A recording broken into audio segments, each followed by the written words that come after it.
Cabdullaahi Ismaaciil Saylici ayaa maanta gaaray deegaanka Tukarraq ee gobolka Sool. Waa idaacaddii ugu horeysay ee dunida oo dhan ku hadasha af Soomaali. Waana idaacadda kaliya ee maxalli ah ee hadda laga dhageysto deegaanada Somaliland. Radio Hargeysa oo la aasaasay sanadihii 1942 ilaa 1943 isla markaana ah idaacadda ugu faca weyn dhammaan idaacadaha ku hadla afka Soomaaliga ayaa waxa hadda gacanta ku haysa Somaliland waxayna qayb ka tahay warbaahinta dawladda ee Somaliland. idaacadda Radio Hargeysa oo aasaasay gumaystihii Ingiriisku iyadoo dhismaha ay hadda ku howlgasho uu yahay kii ay dhistay dawladda Ingiriiska ee gumaystuhu ayaa waxa taariikhdeeda iyo marxaladihii kala duwanaa ee ay soo martay idaacaddu nooga warbixinaya Maxamed Maxamuud Xasan Mijir oo ka mid ah wariyaasha muddada dheer ka soo shaqaynayay idaacadda gaar ahaan qaybta farsamada ee Radio Hargeysa. 1942 ayaa laga bilaabay meeshan la yiraahdo isgaarsiinta imika oo loo jiray Taardheer ayaa laga bilaabay idaacad yar oo ciidamada militariga lahaayeen oo markii dambe loo bedelay in dadka lagu gaarsiiyo warka oo ahayd muxuu ahaa 100 watt ka hadgebigeedba dabeetana taas ogeysiiska lagu gaarsiin jiray oo aan Hargeysa dhan u dhaafi jirin aan xataa wada gaari jirin waa 100 watt dabeetana markaas kadib baa la bilaabay markaa waxa loo oran jiray halka ay joogtay idaacadda waxa loogu magac dari jiray Radio Kudu waa Antelope dabeedna halkana la dhisay markii halkan la dhisay 1943 ayaa waxa muxuu ahaa la keenay idaacad 600 watt 1944 baa la keenay ka markii hore intii hore la soo guuray muxuu ahaa 1944 baa 600 watt la keenay doona 600 watt baa shaqeynayay markaas dabeetana loo bixiyay Radio Hargeysa ayaa loo bixiyay okay waxa dabeedna jiray muddo dambe oo 1957 ahayd ayaa waxa uu Ingiriiska keenay 5 kilowatt wax kilowatt gaadhay markaas ugu horeysay dabeetana waxa laga dhageysan jiray inta badan bari iyo galbeed oo xaggan xadka ka soo dhawaa muxuu ahaa sida Somaliland u taalo dabiici ahaan 5 kilowatt baa muddo badan shaqeynayay dabeetana iyada oo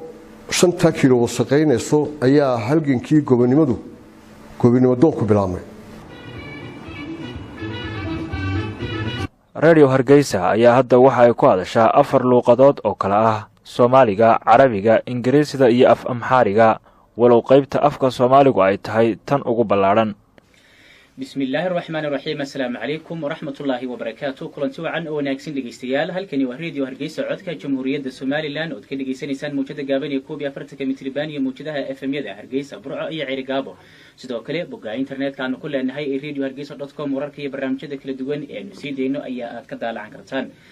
هنا إذاعة هرقيسة. تحية طيبة مستمعينا الكرام وأسعد الله أوقاتكم بكل خير أينما كنتم وأهلا بكم في بداية بث برامجنا من القسم العربي بإذاعة هرقيسة صوت جمهورية سوماليلاند. Welcome to the English service section of Radio Hargeysa, the voice of the Republic of Somaliland. يه راديو هرقيسانو بسم الله الرحمن الرحيم السلام عليكم ورحمة الله وبركاته يا سوماليلاند بهراوي يا مرنيا دمس عقل قلتنا Sakariya Axmed Maxamed waxa uu ka mid yahay wariyaasha ka howlgala idaacadda Radio Hargeysa waana madaxa barnaamijyada ee idaacadda waxa uu ka warbixinayaa sida ay hadda u howlgasho idaacaddu iyo barnaamijyada kala duwan ee hadda ka baxa idaacadda Radio Hargeysa.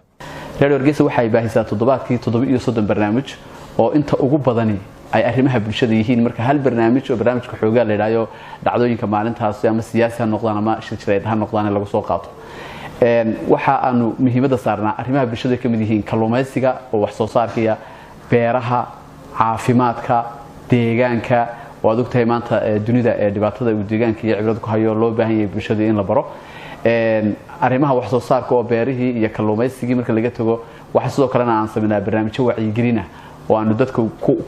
aanu ku barayno sida saaraan diinta oo kale 7 barnaamij oo diiniga baa ka baxa oo uu ka mid yahay barnaamijka tafsiirka oo dadku ay ka raacanayaan oo ay ka dhageysanayaan qofku hadduu Radio Hargeysa dhageysta aanu uba baahnaynba inuu message ama meel uu ka raaco tafsiirkii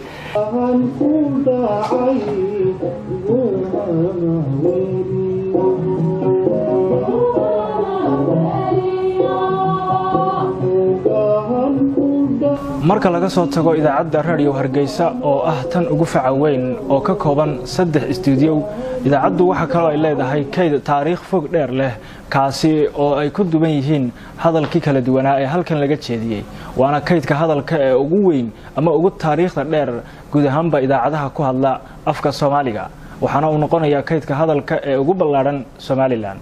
Nimco Roble Faarax waa madaxa qaybta kaydka ee radio Hargeysa waxay ka warbixinaysaa marxaladihii kala duwanaa ee kaydka hadalka ee radio Hargeysa uu soo maray iyo xaaladda uu hadda ku sugan yahay walow ay dalbanayaan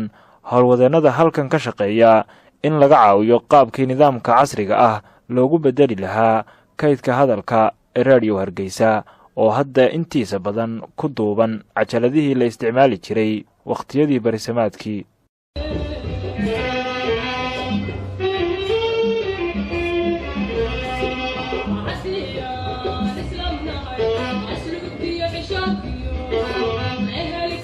waxaa ku kaydsan oo aanu halkan ku haynaa waxa weeyaan taariikhdii Soomaaliyeed afka Soomaali wixii ku hadla oo dhan baa ku jira waxaa ku jira gabayo waxaa ku jira riwaayado waxaa ku jira